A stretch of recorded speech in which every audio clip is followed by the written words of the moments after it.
स्वागत है आपका मेरी इस वीडियो में। आज हम पढ़ेंगे केंद्रीय बैंक, जिसे इंग्लिश में कहते हैं सेंट्रल बैंक। पिछली वीडियो में हमने पढ़ा था मुद्रा और बैंकिंग वाले चैप्टर में कि जो कॉमर्शियल बैंक है उनका टारगेट, उनका मेन मकसद क्या होता है। उनका मकसद होता है प्रॉफिट अर्न करना। तो उन कॉमर्शियल बैंकों का भी कॉमर्शियल बैंकों के भी बैंकों के नाम से जानने वाला है हमारा केंद्रीय बैंक। जब अर्थव्यवस्था की स्थिति अच्छी तरीके से चल नहीं रही थी, जब काला बाजारी या काले धन जैसी समस्या उत्पन्न हो रही थी, कई तरीके से जो साख नियंत्रण है, ऐसी कई बड़ी बड़ी समस्याओं ने अर्थव्यवस्था में जन्म ले लिया था। तब सन 1656 में जो हमारा स्वीडन है, सन 1656 में जो हमारी एक कंट्री है स्वीडन ने सबसे पहले केंद्रीय बैंक की स्थापना की। तो यानी कि क्वेश्चन आएगा, या ये जीके का भी क्वेश्चन बन सकता है कि केंद्रीय बैंक की स्थापना करने वाला सबसे पहला जो देश कौन था, वो है हमारा स्वीडन। हम देखते हैं फिर उसके बाद धीरे धीरे इंग्लैंड, ऐसे ऐसे करके हमारे भारत ने भी अपने एक केंद्रीय बैंक की स्थापना की। और भारत का जो केंद्रीय बैंक है उसका नाम है आरबीआई। आरबीआई इसकी फुल फॉर्म होती है रिजर्व बैंक ऑफ इंडिया, जिसकी स्थापना हुई थी हमारी 1 अप्रैल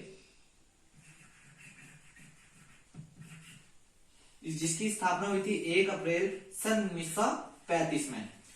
बाद में जब फर्स्ट ली तो 1935 में इसका जो मुख्यालय था वो कोलकाता था अस्थायी रूप से, पर परमानेंटली इसको मुंबई में इसका मुख्यालय कर दिया गया।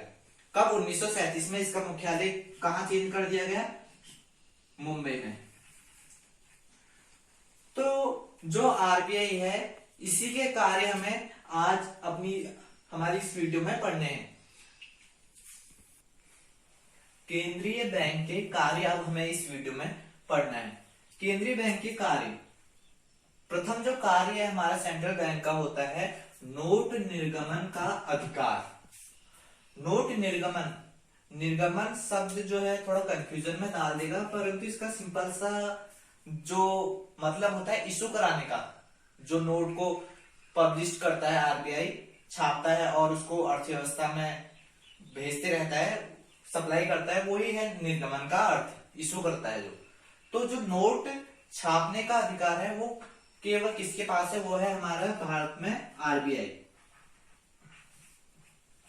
पर 1 रुपए का नोट है जो हमारा वित्त मंत्रालय छापता है।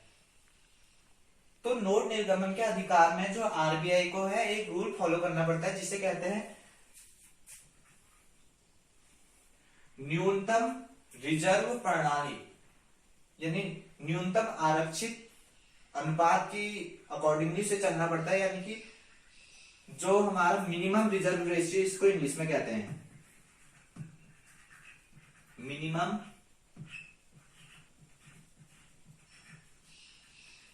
Reserve ratio. यानी कि जो ये नोट छापता है तो उसमें से आरबीआई को 200 करोड़ है, जो 200 करोड़, ये बात ध्यान देने योग्य है, जो 200 करोड़ रुपए है उसे सोने और विदेशी मुद्रा के रूप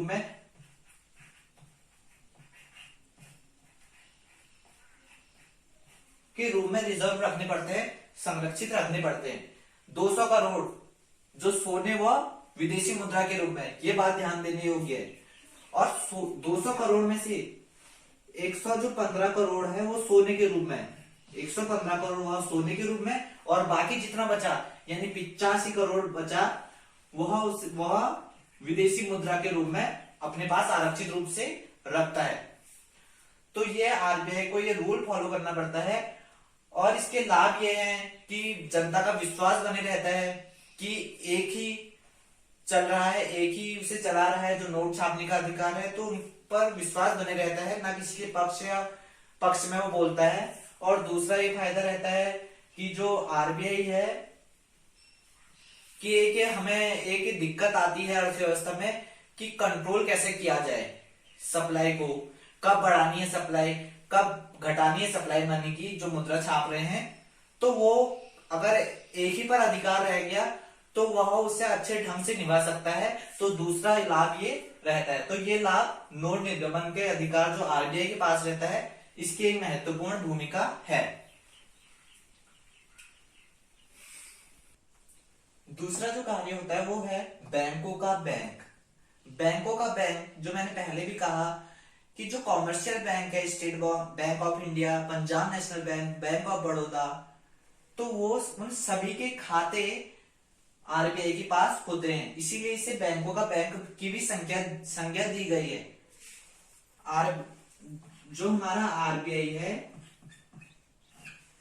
जैसे हम अपनी धनराशि स्टेट बैंक ऑफ इंडिया या पीएनबी में जमा करते हैं तो हमारे खाते उनके पास है, इसलिए हमारा बैंक वाणिज्यिक बैंक कहलाएंगे।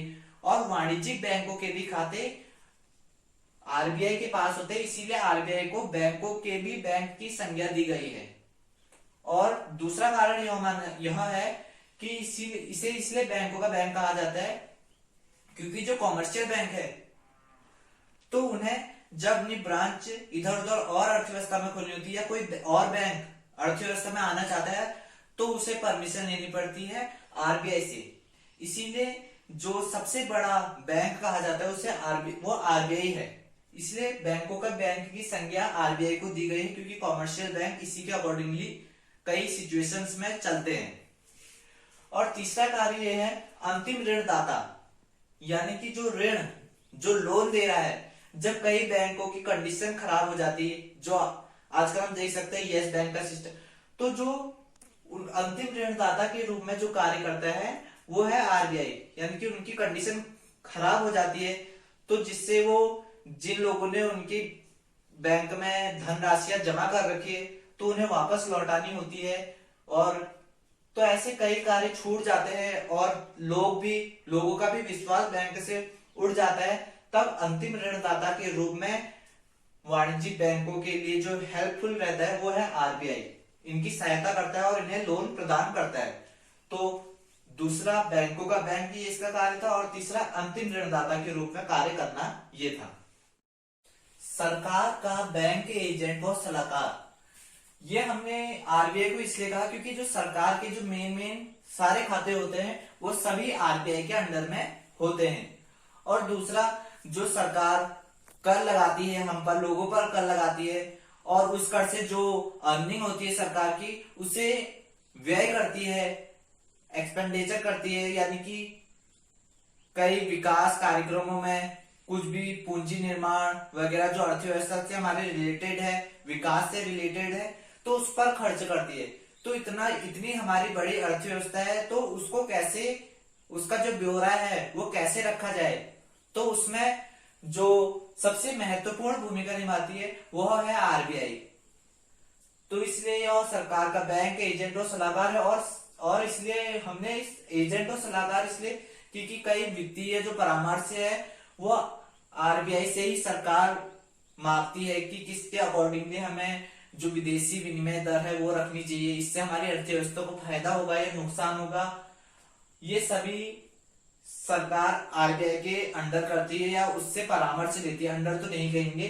तो ये सरकार का बैंक एजेंट व सलाहकार के रूप में इस तरीके से आरबीआई अपनी एक महत्वपूर्ण भूमिका निभाता है। और जब सरकार की कंडीशन थोड़ा खराब हो जाती है तो सरकार को ऋण प्रदान भी आरबीआई करती है। साख नियंत्रण, पांचवा कार्य हमारा केंद्रीय बैंक का आता है साख नियंत्रण। इसके दो उपकरण हैं और यह ही सबसे हमारा बहुत महत्वपूर्ण है इस अध्याय का, क्योंकि ये इसके अगले वाले अध्याय से बहुत अध्यायों से जुड़ा हुआ है। साख नियंत्रण, इसके दो उपकरण आते हैं हमारे, गुणात्मक उपकरण और दूसरा है हमारा मात्रात्मक उपकरण। गुणात्मक उपकरण में है हमारा बैंक दर, रेपो दर, सीआरआर, एसएलआर। पहले इन चीजों को हमें अच्छे से जानना जरूरी है। और मात्रात्मक उपकरण में आते हैं हमारे सीमांत आवश्यकता, नैतिक दबाव और साख की राशनि। गुणात्मक उपकरण में बैंक दर क्या होता है? बैंक दर वह दर होती है जिस दर पर जो हमारा कॉमर्शियल बैंक है वो आरबीआई से शॉर्ट टर्म पीरियड के लिए लोन लेता है। यानी कि जैसे आरबीआई है, ये आरबीआई है, अगर स्टेट बैंक ऑफ एसबीआई को जरूरत पड़ी लोन की तो वो आरबीआई से लोन लेता है। आरबीआई से लोन लेता है कुछ शॉर्ट टर्म पीरियड के लिए, यानी कि उतना लंबा लोन नहीं है, मात्र आधे या 1 वर्ष के लिए होगा। तो वो लोन कहलाएगा हमारा बैंक दर। जिस ब्याज दर पर लिया गया होगा तो वो कहलाएगा बैंक दर। और रेपो दर यह भी ऐसी है कि वाणिज्यिक बैंक आरबीआई से लोन लेते हैं, पर इसमें लॉन्ग टर्म, ये लोन हमारा शॉर्ट टर्म के लिए होता है, यानी कि अल्पकालीन होता है। और रेपो दर में जो वाणिज्यिक बैंक आरबीआई से लोन लेता है वह दीर्घकालीन यानी लॉन्ग टर्म पीरियड का होता है। इन दोनों में इतना ही अंतर है। तो यानी साख नियंत्रण, अगर साख यानी कि ऋण देना, साख अगर बढ़ाना होगा तो आरबीआई क्या करेगा, जो बैंक दर और रेपो दर है उसे कम कर देगा, उसे कम करेगा। यह मान के चलिए जो आरबीआई है और ये है एसबीआई, मान के चलिए कॉमर्शियल बैंक, इसने लोन लिया और जो बैंक जिस दर पर लोन ले रहे थे उसे कम कर दिया, यानी कि कम ब्याज दर मांगी। पहले वो 10% मांग रहा था, अब उसने 10% को कम कर 5 कर दिया, 5% कर दिया। तो इससे क्या हुआ, जिस दर पर वो लोन ले रहे थे अब उन्हें थोड़ा पहले से फायदा हुआ, लाभ हुआ। तो अब वो जो साथ लोगों को देंगे, यानी कि जो लोन लोगों को देंगे वो भी सस्ता देंगे। अगर वो रेट बढ़ा देते, 10 से 15 कर देते रेट, तो क्या होता, अपना तो इसको प्रॉफिट करना है, क्योंकि कॉमर्शियल बैंक का मेन पर्पस क्या होता है, प्रॉफिट अर्न करना। तो अपना घाटा ना हो करके जो ये लोन देते उसमें ये जो साख है वो क्या करते, ज्यादा दर पर देते साख, तो इससे ज्यादा इंटरेस्ट पे मिलता है, ज्यादा ब्याज दर पर साख मिलता, तो लोग साख नहीं लेते। तो अपने आप क्या होता, जो साख सृजन है वह कम हो जाता। तो यानी कि अगर आरबीआई बैंक दर रेपो दर को कम करता है तब तो साख सृजन अधिक होगा। अगर आरबीआई बैंक दर और रेपो दर को बढ़ा देता है तब साख सृजन कम होगा, तब लोन लोग कम लेंगे, क्योंकि ज्यादा ब्याज दर पर लोन मिलेगा तो लोग नहीं लेंगे। सीआरआर, कैश रिजर्व रेशियो, नगद आरक्षित अनुपात, यानी ये वह अनुपात होता है जो लोग बैंकों में धन जमा कर रहे हैं। जैसे स्टेट बैंक ऑफ इंडिया में लोगों ने धन जमा किया तो उस लोन को कुछ वो नगद रूप में आरबीआई के पास रख देते हैं कि सुरक्षित रहे, क्योंकि जब किसी को भी अपने मनी की जरूरत होगी तो तुरंत आएगा, तो कैसे देंगे। तो सीआरआर और एसएलआर यानी कि वैधानिक तरलता अनुपात, इसे तरल रूप में रखते हैं कॉमर्शियल बैंक अपने पास, चाहे सोने या चांदी रूप में हो सकता है उसका भाग, कुछ प्रतिशत हिस्सा। तो अगर साख सृजन बढ़ाना होगा तो सीआरआर और एसएलआर को क्या करेंगे, कम कर देंगे, यानी लोगों की जो मनी जमा कर रहे हैं लोग उसे अब और कम बचाने लगेंगे। तो क्या होगा, ज्यादा मनी उनके पास लोन देने के लिए रहेगी और वो ज्यादा लोन दे सकेंगे। तो सीआरआर और एसएलआर कम करने से क्या होता है, साख सृजन हमारा बढ़ता है। और अगर साख सृजन हमें कम करना है तो सीआरआर और एसएलआर को हम क्या कर देंगे, कॉमर्शियल बैंक बढ़ा देता है। अगर ये बढ़ा दिया, सुरक्षित राशि रख दी ज्यादा, तो क्या होगा, लोन देने के लिए उनके पास रुपए कम होंगे, तो इससे साख सृजन हमारा क्या हो जाएगा, कम हो जाएगा। ये तो हमारे थे साख नियंत्रण के गुणात्मक उपकरण। अब आते हैं हमारे मात्रात्मक उपकरण। मात्रात्मक उपकरण में हमारा सब सर्वप्रथम आता है सीमांत आवश्यकता। मान के चलिए आपको कार लेनी है, आपको एक स्कूटी लेनी है, मान के चलिए 30,000 की स्कूटी लेनी है, और बैंक में गए और बैंक में आप गए और आपको मिला लोन 25,000 का, 25,000 का आपको लोन मिला। यानी आपकी आवश्यकता अब कितनी बच गई, 30,000 में से 25,000, 30,000 की स्कूटी थी और आपको 25,000 लोन मिले, कहां से, बैंक से। तो कितने की अब आपको आवश्यकता रह गई, तो 30 - 25 कर देंगे तो कितना निकलेगा, 5,000। यानी 5,000 क्या है हमारी सीमांत आवश्यकता। तो जब साख नियंत्रण यानी कि लोन को हमें बढ़ाना है, यानी साख सृजन अत्यधिक करना है, तो सीमांत आवश्यकता क्या होगा, कम कर देंगे। यानी कि 5,000 था, अब हमने दे दिया उसे 25,000 के बदले 27,000, लोन बैंक ने। तो यानी अब कितनी रहेगी इसकी सीमांत आवश्यकता? 3000। तो सीमांत आवश्यकता कम करी तो साख सृजन क्या होता है? बढ़ता है।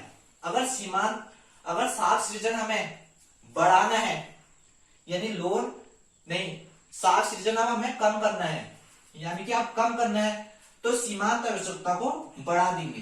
क्या कर देंगे? बढ़ा देंगे। अगर साख सृजन हमें कम करना है, अभी हमने 27,000 इसको लोन दिया, तो अब हम कितने हजार इसको लोन देंगे? 20,000। अब 20,000 लोन दिया, कितना दिया? 20,000। अब ये 20,000 अब क्या होगा? इसको कितने की आवश्यकता पड़ेगी? 10,000 और पड़ेगी। यानी क्या हुआ? सीमांत आवश्यकता जो आरबीआई ने है वो बढ़ा दी। सीमांत आवश्यकता अगर आरबीआई ने बढ़ा दी तो जो साख सृजन है, यानी कि इसका मतलब क्या है? कम हो रहा है। यानी सीमांत आवश्यकता बढ़ेगी तो साख सृजन क्या होगा? हमारा कम होगा। अगर सीमांत आवश्यकता घटाएगी तो साख सृजन हमारा अधिक होगा। दूसरा आता है नैतिक दबाव, यानी कि जो आरबीआई के दिशा निर्देश मानने के लिए वैसे मजबूरन वो फॉलो तो उन्हें करने नहीं होते, पर अंतिम ऋणदाता के रूप में हमारा आरबीआई वाणिज्यिक बैंकों का है और उन्हें जगह जगह पर सहायता प्रदान करता है। तो इसलिए जो नैतिक दबाव है, इसमें जो आरबीआई द्वारा जो दिशा निर्देश दिए जाते हैं उन्हें वाणिज्यिक बैंकों को मानने ही पड़ते हैं। यानी जहां पर उन्हें लगेगा कि साख सृजन कम करना है तो वो तो अपने निर्देश देंगे कि आप साख सृजन कम कर दीजिए। अगर जहां पर उन्हें लगेगा साख सृजन बढ़ाना है तो वहां पर वो कह देंगे साख सृजन बढ़ा दीजिए। तीसरा आता है हमारा साख की राशनिंग, यानी कि राशनिंग यानी कि जो जगह जगह पर अर्थव्यवस्था हमारी इतनी बड़ी है, जगह जगह पर जो क्षेत्र है, तो वहां पर कहीं पर किसी भी तरीके की सिचुएशन हो सकती है कि वहां पर हमें साख अधिक देना है या कम करना है, यानी मनी सप्लाई बढ़ानी है या घटानी है। तो जिस जिस क्षेत्र में पहले तो डिवाइड कर देंगे ऐसे क्षेत्रों को, और जिस क्षेत्र पर साख बढ़ाना होगा उस क्षेत्र में वो दे देगी साख बढ़ा दीजिए, और जिस क्षेत्र पर वो कहेंगी साख घटाना है, जिस क्षेत्र को जहां लगेगा उन्हें कि साख घटाना है, तो वहां पर वो आरबीआई से कहेगी कि यहाँ पर साख कम कर दीजिए। तो इस तरीके के आरबीआई के हमारे 5 कार्य हमने पढ़े। तो इसी वीडियो में इतना ही।